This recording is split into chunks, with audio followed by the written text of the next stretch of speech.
Welcome to the Subjective Professor podcast, where we reject coercion and hypocrisy. It's Wednesday, May 21st, 2025, episode 393, and Trump roasts Ramaphosa. And if you don't know who that is, that's the South African president. So the big news of the day is that Matamela Cyril Ramaphosa, the president of South Africa, came to the White House to talk to Trump. Apparently, he wants money. That's, I guess, what is it, kissing the ring so you can get some money. And because there is a growing awareness of what's going on in South Africa, that is that there is a white genocide happening in South Africa. I don't know how widespread it is, but it seems pretty serious when you have large stadium filled with people chanting "kill the Boer," which is kill the farmer, which basically means kill the white people. And because of the increasing racial tension in South Africa, about 50, I guess, South Africans were given refugee status here in America. And a lot of people are upset about that, right? So we're deporting all these people, then bringing in white people. And if you're confused a little bit about South African whites, because, it is a continent full of black people, well, if you remember the movie Mean Girls, you'll know that the protagonist, I forget her name, but then she got into drugs. The main character there is from South Africa, and people would say, "Wait a minute, you're from Africa. Why are you white?" Elon Musk is also South African, and it's the result of colonialization, right? So Europeans went to Africa, colonized it, and part of the colonization process is that people from European countries would go and live there. South Africa had apartheid for a very long time, which basically means minority rule. So a minority, racial minority, rules the entire country. And then there's basic separation of the two communities. So the blacks live among blacks and whites live among whites. So you have this situation, and once Nelson Mandela was let out of prison and they had democratic elections, of course, the Africans far outnumber the descendants of the British and the Germans. And so what you see is a pretty much a African dominated government where a lot of land holdings are a lot of the land is in the possession of white people, right? But they're the farmers, right? And so they're the ones that get to produce all this food. But yes, it's a severe problem. And if you are poor, you lived in this regime for a very long time. Now you have political power. So why not go after the whites? Whatever, right? It's probably that's like a nutshell what's going on over there. So the South African president comes and visits Trump, and he tries a joke. He says, I don't have a plane for you, making a jab at the Qatar gift of $400 million Boeing airplane to be used as U.S. Air Force One. But then Trump kind of blows that off and then plays a video, 4.5 minutes or so, of basically South Africans calling for the genocide of whites in South Africa. And he does this after, I guess, an exchange where he says, hey, so there's a lot of violence against whites. And the South African president says, no, there's not happening. And then he has to sit through 4.5 minutes of clips of African politicians demanding, that the people rise up and kill the white farmers. Apparently, the South African president brought some white golfers to prove that there's no racism or even murder, hate in South Africa. But having asked a bunch of questions, it starts coming out that, yeah, they're really well aware that there's murder, there's property farms being burned down in an attempt to chase them all away, and there's a lot of fear in the white community there. I personally have seen videos where white communities have to have a bug out plan. So if the day comes where their town is attacked, then they have a plan to get out of their town with everybody with enough food to get to where they need to go. Um, so yeah, so that's kind of the situation in South Africa. Now, the left sent out its memo to all the uh, corporate news outlets, uh, of all the different varieties, to call that an ambush. So all of the articles, just like when Trump was running and when Biden was in office, they all say the same thing with the same language. Well, it's still happening. And the word of the day is ambush. Trump ambushed this president of South Africa who is carrying out, overseeing, and encouraging people to engage in a genocide.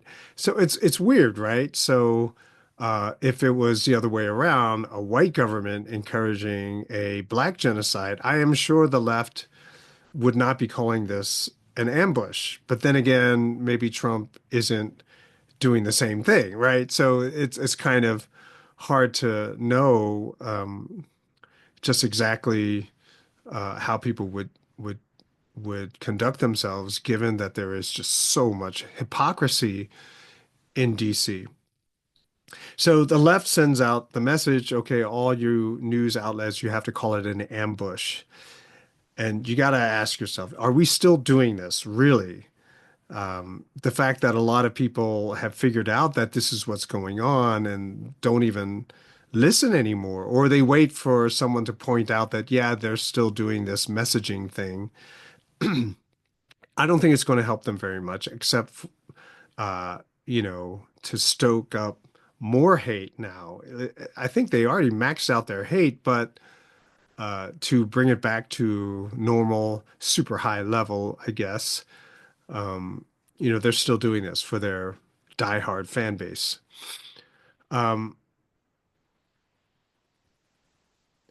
they are still doing this because in a few years they will probably be back in power and they want to continue and maintain this messaging propaganda network because look, if the Democrats ever come back to power after Trump leaves office, right, he'll probably lose the Congress at the midterm elections unless he does something positive and good, like be honest.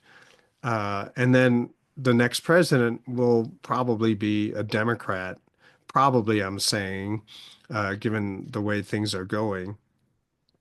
In which case, then all of that power that they were building, yeah, they're going to exercise it. And they need a propaganda messaging apparatus in place to pull it off. And so that's why yes, they are still doing this singular messaging strategy.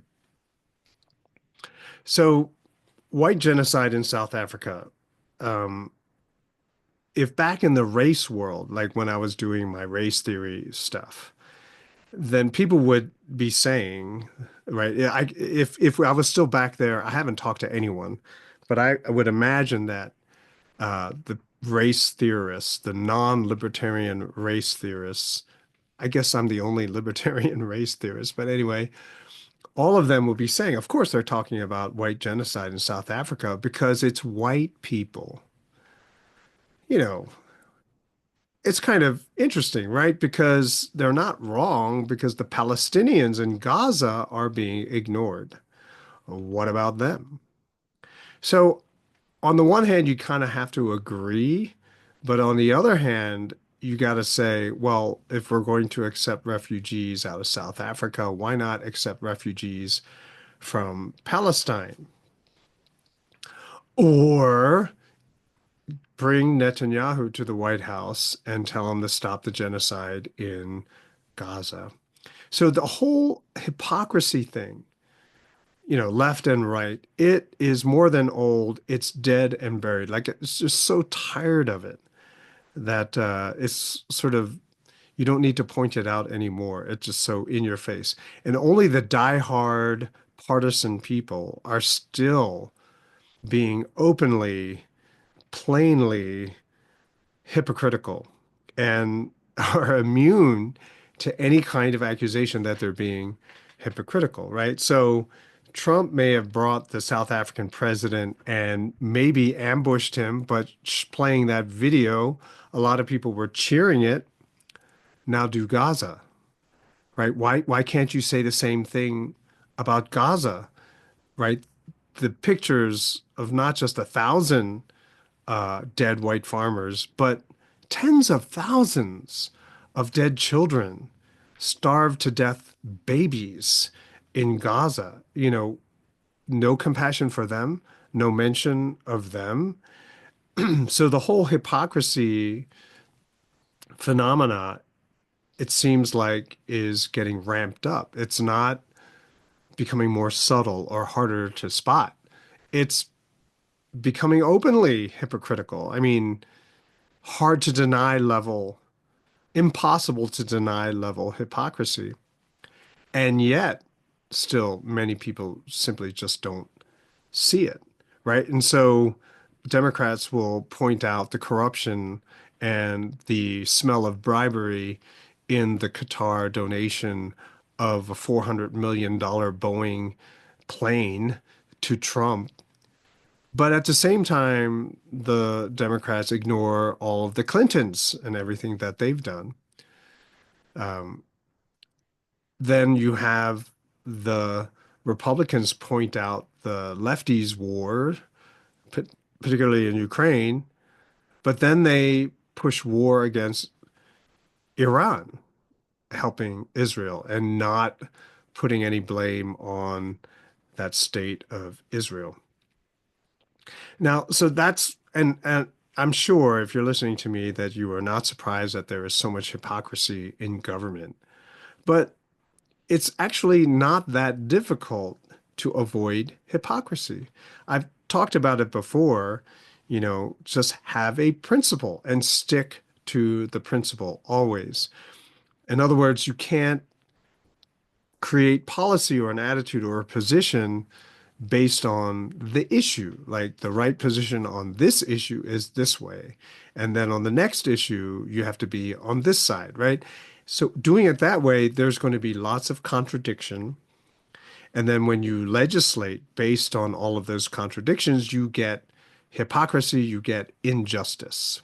So if something is genocide, it's genocide, not because of the skin color, but because of what it is. If something is bribery, then it's bribery. If something is unconstitutional, then it's unconstitutional. I can, on the one hand, understand that Trump apparently has a plan to try to get America, from bankruptcy to the brink of bankruptcy or from bankruptcy to solvency. But why does it have to be a secret? It's pretty obvious to everyone in the world. Moody's, just as I said before, Moody's downgraded the rating of U.S. Treasuries, right? That America will not be able to pay everyone back, and they're just making the debt even larger. So everyone already knows. So why not just come clean? I've said this before on a Sunday sermon. Just come clean. Just be honest. Tell everyone the truth, what's really going on. Yes, we want to go to war with Iran because Israel wants us to do it. And also, all these liquid natural gas companies want us to do it as well. I mean, just come clean, be honest. And then people will say, oh, sure.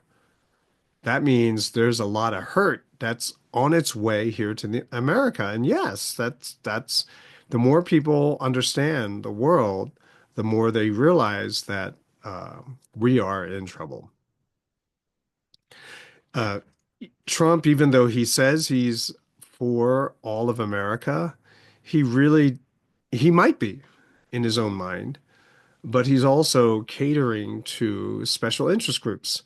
those special interest groups, which are loaded with dollars and are willing to basically bribe whoever needs to be bribed in order to get cooperation in Congress for whatever their issue is.